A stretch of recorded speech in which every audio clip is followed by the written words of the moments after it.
Hello everyone. और यहाँ पर ना गोभी को मैं ब्लांच कर रही हूँ थोड़ा सा, क्योंकि मैं बना रही हूँ गोभी के पराठे।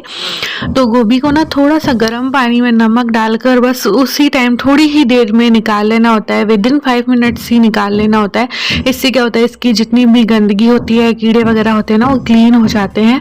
क्योंकि गोभी में ना बहुत ज़्यादा कीड़े वगैरह होते हैं। तो इसको मैंने ब्लांच कर लिया है हल्का सा।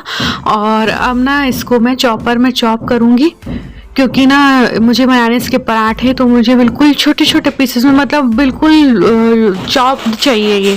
तो इसको चॉपर में अच्छे से चॉप कर लेंगे। और उसके बाद फटाफट से इसमें मसाले वगैरह डाल करके ना, मैं क्विक वाली रेसिपी दे रही हूँ, डिटेल में इसे शेयर नहीं करूँगी। तो ये देखिए, मैंने चॉप भी कर लिया यहाँ पर गोभी को। और अब इसको मैंने ना ऑयल में फ्राई कर लिया था और इसमें सारे बेसिक मसाले डाल दिए थे। लास्ट में अब मैं इसमें ना गरम मसाला ऐड कर रही हूँ, लंबी चौड़ी, जैसा कि मैंने आपको कहा रेसिपी नहीं दे रही हूँ। और इसमें थोड़ा सा मैंने बेसन भी ऐड किया था। और अब यहाँ पर जो है पराठे बनाना मैंने स्टार्ट कर दिया है। और ये देखिए कितने अच्छे पराठे बने हैं ना, बिल्कुल भी नहीं फटते हैं ऐसे। अगर आप पराठे बनाओगे ना गोभी में बेसन वगैरह डाल करके, तो पराठे बिल्कुल भी नहीं फटते हैं। तो ये देखिए कितना अच्छा फूला फूला पराठा बना है ना। तो ये तो रहे हमारे गोभी के पराठे। और इसके बाद मैं मिलती हूँ आपसे डायरेक्ट आकर। Morning everyone, welcome back to Shipra's world, यानी शिप्रा की दुनिया में आप सभी का स्वागत है। और अभी मैं किचन में आ चुकी हूँ। कल की क्लिप थी, वो जो क्लिप मैंने ऐड की थी गोभी के पराठों की, वो जो थी वो कल की क्लिप थी। तो मैंने बनाए थे, थोड़ी सी वीडियो के लिए थी, तो लेकिन ब्लॉग को फिर कंटिन्यू नहीं किया था। तो मैंने कहा चलो आज इसकी क्लिप जो है ऐड कर देती हूँ। अभी आ रहा है पानी, मुझे बनना है पानी। और जैसा कि आप लोगों को पता है, ऊपर आरओ सेट नहीं हो सकता, क्योंकि प्रेशर इतना नहीं है कि आरओ सेट हो पाए। तो मुझे पानी भरना पड़ता है। फिर पानी जो है प्योरिटी में क्लीन करना पड़ता है, फिल्टर करना पड़ता है। तो मेरे पास एक सवाल था कि आप इसकी बैटरी कैसे क्लीन करती है, क्योंकि जिन्होंने मुझसे सवाल किया था उनका नाम मैं स्क्रीन पे लगा दूँगी, अभी मुझे याद नहीं आ रहा है।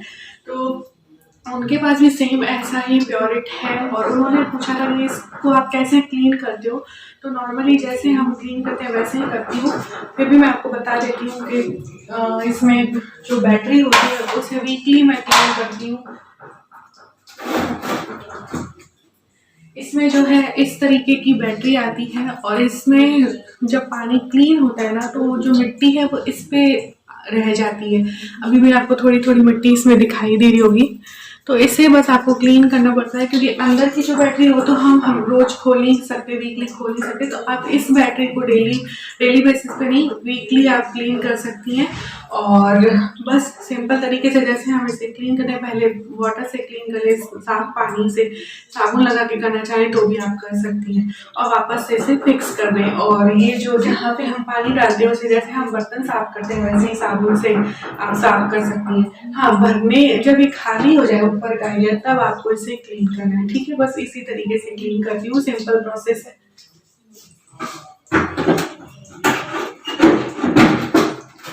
इसे वापस सेट कर देती हूँ और इसमें पानी भरना है, क्योंकि अभी ये खाली था तो मैंने सोचा चलो आपको बता देती हूँ, ये मेरे पास सवाल है इसलिए। तो चलिए फटाफट से अभी काम निपटा लेती हूँ। और फिर आज ग्रॉसरी भी आ चुकी है, तो ग्रॉसरी भी आप सबके साथ शेयर करूँगी।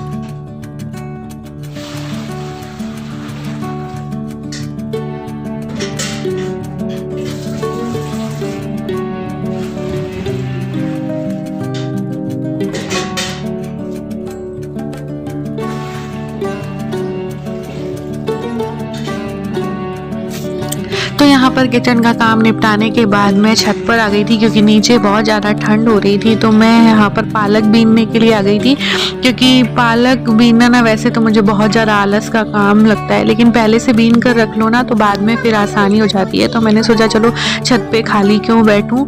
और फिर छत से नीचे आने के बाद बस वही खाना बनाना शुरू कर दिया था। मैंने तैयारी तो मैंने कर ही ली थी, पूरियाँ बनानी थी। मैंने बनाई थी पालक की पूरियाँ, आलू गोभी टमाटर की सब्जी। और पालक को पूरी वगैरह में ऐड कर दो ना तो बच्चे लोग भी खा लेते हैं, अदरवाइज़ वो पालक वगैरह नहीं खाते हैं। तो इस वजह से पालक की पूरी वगैरह मैं बना देती हूँ। और यहाँ पर लंच वगैरह हमारा सब कुछ हो गया था। तो मैं यहाँ पर जीरे को भून रही थी, क्योंकि ना रायते वगैरह में जीरा, भुना हुआ जीरा काफ़ी अच्छा लगता है। वो मेरा ख़त्म हो चुका था भुना हुआ जीरा, तो मैंने सोचा चलो आज ये काम भी कर लेती हूँ। तो यहाँ पर मैंने जीरा भून लिया है। और ऐसे छोटे छोटे काम करके रख लो ना तो बाद में बहुत ज़्यादा सहूलियत हो जाती है। तो जीरे को भून करके ना ठंडा होने के बाद मैंने इसे कंटेनर में फिल कर दिया। तो फ्रेंड फ्रेंड्स, अब आप लोगों को ग्रॉसरी भी दिखा देती हूँ। काम तो सारे हो चुके हैं, अभी बहुत भारी है यार, तो मैंने सोचा चलो अब आप लोगों को ग्रॉसरी भी दिखा देती हूँ क्या क्या मंगवाया है इस बार। तो ज़्यादा कुछ तो इस बार नहीं मंगवाया है, क्योंकि लास्ट मंथ जब मैं मम्मी के घर चली गई थी ना 6 से 7 दिन, तो काफ़ी सामान जो है वो अभी भी रखा है, जैसे दालें वगैरह हैं वो सब रखी हैं। तो जो जो सामान ख़त्म हो चुका था वो मैंने मंगवा लिया लिस्ट बना के। तो लिस्ट भी आपको बता दूंगी, क्योंकि प्राइस जो है इसकी ग्रॉसरी के हमेशा ऊपर नीचे होते रहते हैं, तो वो भी मैं आप लोगों को बता दूंगी। क्योंकि लास्ट टाइम जब चावल मंगाए थे तो वो 300 रुपीज के 3 किलो आए थे, अभी जो आए वो 270 के ही आए हैं 3 kg चावल। तो बता देती हूँ आप लोगों को, जो जो सामान हाथ में आ रहा है ना वो बता देती हूँ, है ना, क्योंकि ऊपर नीचे हो रखा है सारा सामान। चाय पत्ती मंगवाई थी, 2 पैकेट मंगवाई थी, इन्होंने एक ही दिया, पता नहीं क्यों दिया, क्योंकि जो मैंने मंगवाई थी वो थी नहीं, इस वजह से उन्होंने ये जो है राजधानी टी इन्होंने भेजी है, राजधानी टी गोल्ड इन्होंने भेजी है। और वो है कितने की है, 1 सेकेंड, ये 70 रुपीज की है, ठीक है। और 2 मैगी के पैकेट हैं और 24 रुपीज के, 12 रुपए का एक पैकेट होता ही है। और जो जो सामान हाथ में आ रहा है वो बता देती हूँ। लाल मिर्ची पाउडर है 50 रुपीज का है ये, ठीक है, 1 पाव। और धनिया पाउडर है 40 रुपए का है, 1 पाव है ये भी। और हल्दी भी मैंने 1 पाव मंगवाई है, हल्दी जो है 45 रुपीज की है। और इसके साथ ही हींग है, हींग की छोटी शीशी मंगवाई है, ये भी 45 रुपीज की ही है। और राई है, तो राई 30 रुपीज का पैकेट है, 1 पाव मैंने राई मंगवाई है, क्योंकि अथक जो है जीरा नहीं खाता, राई फिर भी खा लेता है, तो राई मेरे घर पे ज्यादा यूज में आती है।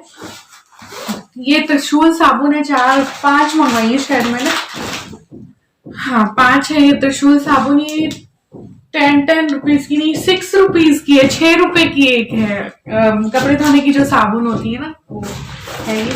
फेयर एंड लवली है छोटी, जैसा कि आपको पता है मैं यही यूज करती हूँ, तो फेयर एंड लवली है, मैं बता देती हूँ इसका जो प्राइस है, आई थिंक ये 50 रुपीज की होनी चाहिए। हाँ, छोटी जो फेयर एंड लवली है 50 रुपीज की है। और ये गांधी वैसलीन मीडियम साइज की 60 रुपीज की है। इसका भी प्राइस ऊपर नीचे होता ही रहता है, कभी 45 की हो जाती है, कभी 60 की, कभी 70 की, ऐसे अलग अलग वो साइज के अकॉर्डिंग भी होता होगा, मुझे याद नहीं है। ये ऑयल मंगवाया है, महाकोश मंगवाया था, बट उनके पास धारा था, तो महाकोश जो है 2 kg मैंने मंगवाया, 2 kg ऑयल मेरे पास रखा है इस वजह से, तो 240 का 2 kg ऑयल, तो यानी कि ये 120 का हुआ 1 kg, ठीक है।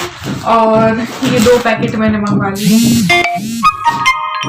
1 सेकेंड, पोहा पैकेट मंगवाया है, 45 का है पोहा, पोहे का जो पैकेट है वो 45 का है।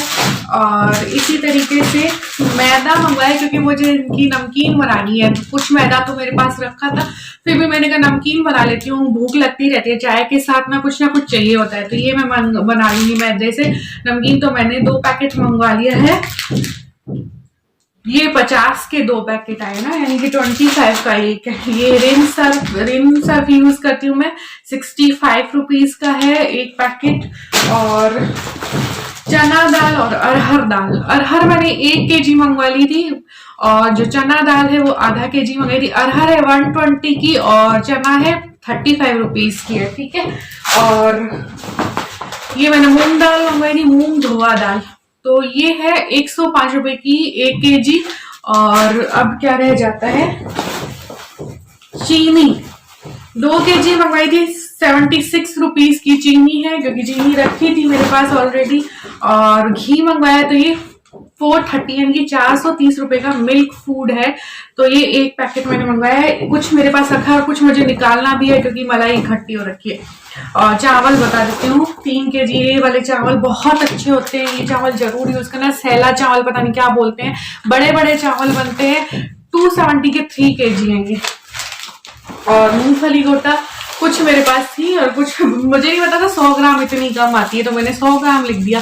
तो 100 ग्राम मूंगफली गोटा है ये। तो इस बार इतना ही ग्रॉसरी में, क्योंकि जो चाहिए था वही मंगवा लिया। 2-3 महीने से यही चल रहा है, जो चाहिए होता है, जो जरूरत का सामान होता है वो मंगवा लेती हूँ। तो ये टोटल सामान ग्रॉसरी का जो आया है वो 2000 रुपये में आया है।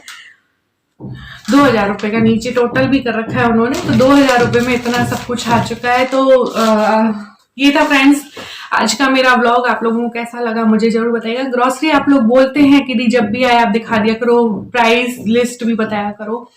तो प्राइस भी इसी वजह से मैं बता देती हूँ, क्योंकि हमेशा ऊपर नीचे होते ही रहते हैं। प्राइस जो है सामान का जो रेट्स है वो ऊपर नीचे होती रहती है, इस वजह से बता देती हूँ। तो चलिए फ्रेंड्स, इस व्लॉग में इतना ही। मिलेंगे फिर किसी अच्छे से व्लॉग के साथ, तब तक के लिए बाय बाय, टेक केयर।